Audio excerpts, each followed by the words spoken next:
La época dorada del cine mexicano dejó un legado de grandes leyendas, pero también historias marcadas por la oscuridad.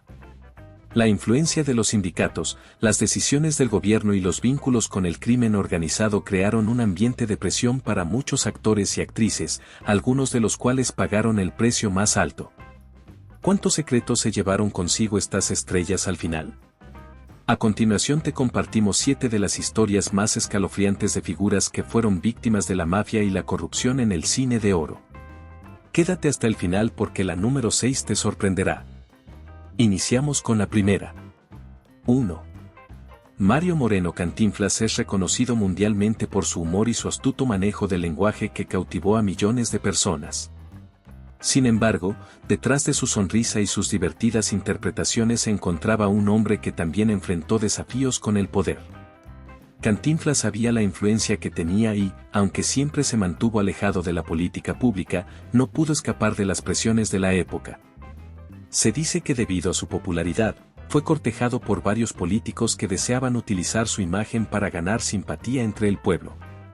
No obstante, Mario Moreno siempre tuvo claro que su rol era el de hacer reír, no el de ser un peón en el juego político.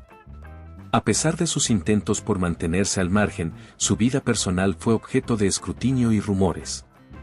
A lo largo de su carrera, Cantinflas fue objeto de investigaciones fiscales que muchos creen fueron motivadas por su negativa a apoyar ciertas campañas políticas. Aunque nunca se confirmó ninguna irregularidad, la presión fue suficiente para afectar su tranquilidad en varias ocasiones. Se dice que algunos de sus proyectos fueron saboteados debido a su resistencia a ceder ante las demandas del poder. A pesar de todo, Mario Moreno mantuvo su integridad y continuó utilizando su talento para inspirar y entretener. Su legado no solo se fundamenta en su carrera cinematográfica, sino también en su capacidad para mantenerse fiel a sí mismo. En una industria donde muchos sucumbieron ante las presiones externas, Cantinflas dejó un legado imborrable, no solo por sus películas, sino por su capacidad para sortear los desafíos con dignidad y humor, convirtiéndose en un verdadero ícono de la resistencia ante el poder. Su habilidad para navegar en un entorno tan complejo y desafiante sin perder su esencia es un testimonio de su inteligencia y perseverancia. A pesar de las dificultades que enfrentó, Mario Moreno siempre se mantuvo fiel a su estilo único, utilizando el humor como herramienta para criticar las injusticias sociales y políticas de manera sutil pero efectiva. Incluso cuando enfrentó adversidades, Cantinflas nunca dejó de ser una figura querida por el público. Su carisma y su habilidad para conectar con la gente común lo hicieron inmortal. En un México donde las estrellas del cine podían ser manipuladas por los poderosos, Cantinflas se destacó como alguien que, aunque enfrentó presiones, nunca permitió que su voz fuera silenciada. Su legado perdura no solo por las risas que generó, sino también por el ejemplo que dio de integridad y firmeza.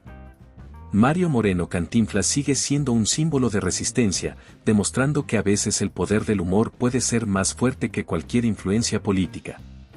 2. Jorge Negrete fue uno de los íconos más grandes del cine mexicano, conocido por su imponente presencia y su voz privilegiada. Con su imagen de hombre valiente y galán de película, conquistó tanto al público mexicano como a los de otros países de habla hispana. Sin embargo, detrás de su fama y éxito, Jorge también fue víctima de las presiones que imponía la industria. Se cuenta que el actor tenía una relación tensa con los productores de la época, quienes intentaban manipular su imagen y su carrera en beneficio propio. A pesar de su popularidad, Negrete se resistía a ser parte de las estrategias comerciales de los grandes estudios cinematográficos. Algunos rumores aseguran que fue constantemente chantajeado por poderosos en la industria del cine, quienes buscaban que aceptara ciertos papeles y contratos que no le interesaban. No solo fue un hombre de principios, sino también de carácter fuerte, y sus negativas a ceder a las presiones lo pusieron en la mira de varios de los actores más influyentes, que no dudaron en involucrarse en conflictos personales y profesionales con él. Lo más trágico de la historia de Jorge Negrete fue su fallecimiento prematuro a los 42 años, justo cuando su carrera alcanzaba su punto más alto. Su muerte fue oficializada como consecuencia de una enfermedad hepática, pero muchos creen que las tensiones que vivió en la industria pudieron haber influido en su salud, acelerando el desenlace. Negrete, al igual que otros grandes de la época, sufrió las consecuencias de un sistema que no dudaba en sacrificar el bienestar de sus estrellas a cambio de dinero y poder. No obstante, su legado es eterno. A pesar de las presiones y las dificultades que enfrentó, Jorge Negrete nunca dejó de ser fiel a sí mismo, y su música, sus películas y su figura siguen siendo un símbolo de la resistencia contra las injusticias de la industria del entretenimiento. Hoy, su nombre sigue resonando como un verdadero emblema de la cultura mexicana y su legado permanece intacto como uno de los artistas más importantes de todos los tiempos. 3. Pedro Infante no solo fue el máximo ídolo del cine mexicano, también tenía muchas conexiones en los altos círculos del poder político, militar y empresarial, con los que pocos querían enfrentarse. Su carisma lo hacía bienvenido en todos lados, pero también lo llevó a situaciones complicadas. Cuando su avioneta se estrelló la mañana del 15 de abril de 1957 en Mérida, Yucatán, el país entero lloró su muerte. Sin embargo, desde ese día comenzaron a surgir rumores. ¿Por qué un piloto con tanta experiencia tendría un accidente de esa magnitud? ¿Por qué su cuerpo quedó irreconocible y solo fue identificado mediante una placa metálica en su cráneo? Pedro Infante sabía demasiado y alguien decidió que era mejor silenciarlo. Tenía acceso a un mundo que pocos conocían. No solo era amigo de destacados políticos del PRI, el partido que dominaba México con mano dura en ese tiempo, sino que también mantenía cercanía con altos mandos militares y empresarios influyentes. Se dice que recibía tratos preferenciales que le abrían puertas y le perdonaban excesos. Uno de los rumores más persistentes sostiene que Pedro estaba relacionado con un grupo de contrabandistas poderosos que operaban en la península de Yucatán. Algunos afirman que, sin saberlo, se vio envuelto en negocios turbios. Otros aseguran que sí lo sabía, pero creía que su fama lo hacía intocable. Pedro Infante era un apasionado de la aviación. Amaba volar y, a pesar de haber tenido varios accidentes previos, nunca dejó de pilotar. Sin embargo, en el día del accidente, amigos, hay muchas cosas que no parecen encajar. Se dice que el avión despegó con sobrepeso. Testigos afirman haber escuchado una explosión antes de que la aeronave cayera. El piloto que lo acompañaba, Manuel Vidal, tenía conexiones con grupos de poder en Yucatán. Lo que ha alimentado más las teorías de conspiración es que el cuerpo de Pedro Infante quedó irreconocible. La identificación fue posible únicamente gracias a una placa metálica que tenía en el cráneo debido a una cirugía anterior. ¿Y si realmente nunca falleció en ese avión? A lo largo de los años han surgido teorías inquietantes que sugieren que el accidente fue provocado porque Pedro Infante conocía demasiado sobre negocios oscuros. Algunos creen que su muerte fue un montaje y que, en realidad, vivió en el anonimato el resto de su vida. También se especula que el gobierno aprovechó su deceso para desviar la atención de otros problemas del país. Incluso hay quienes afirman haberlo visto con vida décadas después bajo otra identidad. ¿Realmente murió en ese avión o fue obligado a desaparecer? El funeral de Pedro Infante fue un evento masivo donde miles de personas se reunieron para despedirlo. 4. Sin embargo, entre la multitud se podían ver rostros serios de personas poderosas que parecían verdaderamente preocupadas. La muerte de Miroslava Stern sigue siendo uno de los misterios más inquietantes del cine de oro mexicano. Oficialmente, su fallecimiento fue clasificado como suicidio, pero con el tiempo han surgido versiones que sugieren algo mucho más siniestro. ¿Realmente se quitó la vida por un desamor o fue silenciada porque sabía demasiado? Un suicidio por amor. Miroslava Stern era una estrella en ascenso. Su belleza fría y sofisticada, combinada con su talento, la convirtió en una de las actrices más prominentes de su época. Participó en películas como Escuela de Vagabundos, Ensayo de un crimen y La muerte enamorada, donde mostró su habilidad para interpretar papeles intensos y dramáticos. Pero detrás de su aparente éxito, su vida personal era un verdadero caos. Según la versión oficial, la actriz cayó en una profunda depresión tras enterarse del matrimonio de su supuesto amante, el torero español Luis Miguel Dominguín, con la actriz italiana Lucia Bosé, el 9 de marzo de 1955. Su ama de llaves la encontró sin vida en su habitación, sosteniendo una fotografía de Dominguín en una mano, 3 cartas en la otra. La autopsia reveló que había ingerido una gran cantidad de barbitúricos, lo que llevó a las autoridades a cerrar el caso como un suicidio. Sin embargo, desde entonces han surgido teorías que sugieren algo más oscuro. Desde el principio hubo detalles que no encajaban en la versión oficial. El cuerpo de Miroslava fue encontrado con una expresión de terror. Quienes la vieron aseguran que tenía los ojos abiertos y el rostro tenso, algo inusual en una muerte por sobredosis. Las cartas que supuestamente dejó nunca fueron reveladas por completo, solo se filtraron fragmentos y nunca se confirmó si realmente hablaban de su desamor o si contenían otra información. Algunas fuentes indican que la escena del crimen fue alterada. Se especula que su cuerpo fue movido antes de que llegaran las autoridades. Pero lo más escalofriante es que Miroslava estaba relacionada con personas peligrosas en el ámbito del cine y la política.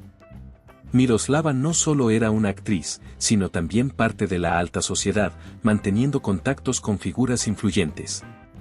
Se decía que conocía secretos de los empresarios y políticos que financiaban el cine mexicano. Algunos sostienen que fue testigo de negociaciones turbias entre productores, políticos y el crimen organizado. Se afirmaba que había tenido relaciones con hombres poderosos que deseaban que no hablara. Varios periodistas de la época mencionan que Miroslava recibió amenazas días antes de su muerte, pero la versión oficial del suicidio encubría algo más profundo. Su último filme fue Ensayo de un crimen, dirigido por Luis Buñuel. En la película, su personaje muere de manera misteriosa, tal como ocurrió en la vida real. Cuando la cinta se estrenó tras su fallecimiento, el público quedó impactado. En una de las escenas finales, Miroslava aparece en un ataúd con una expresión inquietante en su rostro. Muchos creen que esa escena no fue actuada, sino una premonición. ¿Qué opinas tú? 5. En una industria donde muchos se sometían a los caprichos del poder, María Félix nunca se arrodilló ante nadie. La doña no solo fue la estrella más brillante del cine de oro, sino también una mujer de carácter fuerte que imponía su voluntad sin importar si debía enfrentarse a empresarios, políticos o figuras del crimen. Esto le costó más de un enemigo en un mundo donde el dinero y la influencia lo eran todo. Desde sus inicios en el cine, María dejó claro que nadie le dictaría lo que debía hacer ni con quién trabajar. No le importaba si el productor era el más influyente de México o si el director tenía conexiones peligrosas. Si algo no le agradaba, simplemente no participaba, y si alguien intentaba presionarla, su respuesta era "conmigo no se juega". Las historias sobre su relación con figuras del crimen organizado circularon durante décadas. Algunos dicen que contaba con la protección de altos mandos, mientras que otros aseguran que supo moverse con inteligencia en un entorno donde muchos preferían ser sumisos. 6. Arturo de Córdoba tenía todo para ser una de las figuras más grandes del cine de oro mexicano. Talento, presencia y una voz inconfundible lo convirtieron en el galán perfecto para dramas y thrillers psicológicos. Sin embargo, su carrera, marcada por el éxito, también estuvo llena de sombras. A diferencia de otros actores que interpretaban al típico héroe masculino, Arturo se especializó en papeles oscuros y atormentados, algo que no siempre fue bien visto en aquella época. En películas como el de Luis Buñuel, interpretó a un hombre obsesivo y paranoico, y en Dios se lo pague, a un mendigo con un pasado turbio. Aunque el público lo adoraba, su imagen comenzó a incomodar a ciertos sectores conservadores y a la propia industria. A finales de los años 50, su carrera sufrió un golpe.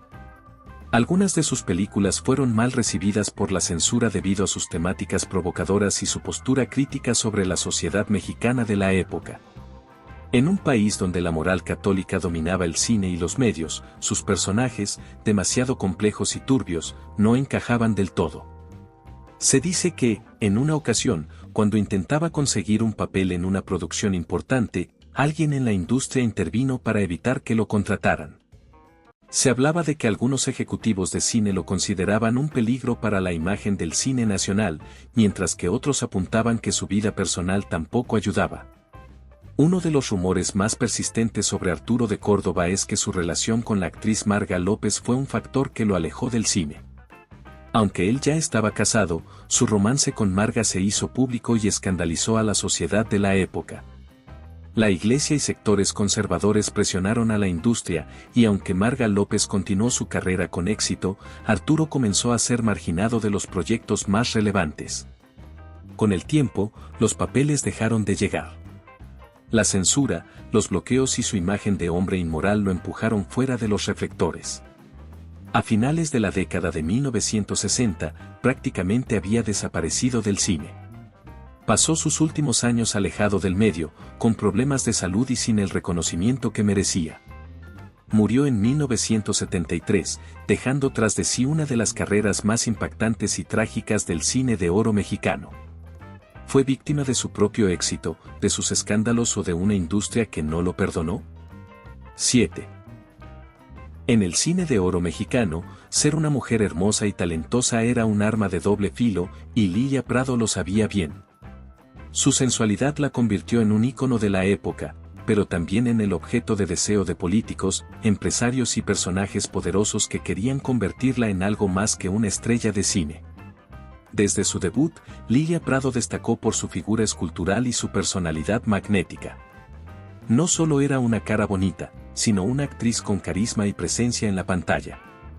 Participó en películas dirigidas por los más grandes, incluyendo a Luis Buñuel en La vida al cielo, pero su belleza la puso en la mira de hombres peligrosos.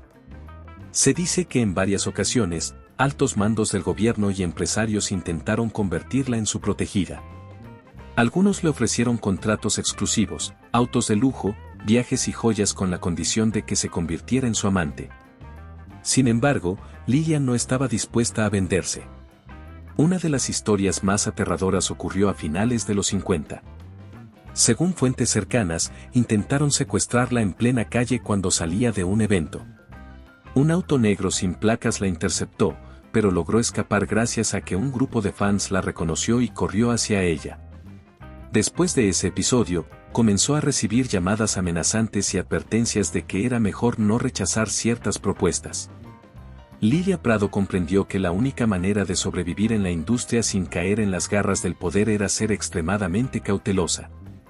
Se negó a asistir a eventos privados organizados por políticos y evitó cualquier vínculo que pudiera comprometerla. Aunque logró mantenerse alejada de los escándalos más peligrosos, su carrera se vio afectada. A finales de los años 60, los papeles importantes dejaron de llegar. Ya no era la actriz más solicitada y poco a poco fue desapareciendo del cine. Pasó sus últimos años en un retiro, disfrutando de la tranquilidad que nunca había tenido en su época de mayor éxito. Sabía que decir no en el mundo del espectáculo podía costar carreras e incluso la vida. El cine de oro dejó estrellas memorables, pero también relatos oscuros de poder, corrupción y peligro. Muchos de sus protagonistas pagaron un precio elevado por su fama, enfrentándose a la mafia del espectáculo, políticos corruptos y empresarios que operaban en las sombras. ¿Cuántas de estas tragedias fueron accidentes y cuántas fueron orquestadas para silenciar a quienes sabían demasiado? Nos encontramos en el próximo video con más historias ocultas del cine mexicano.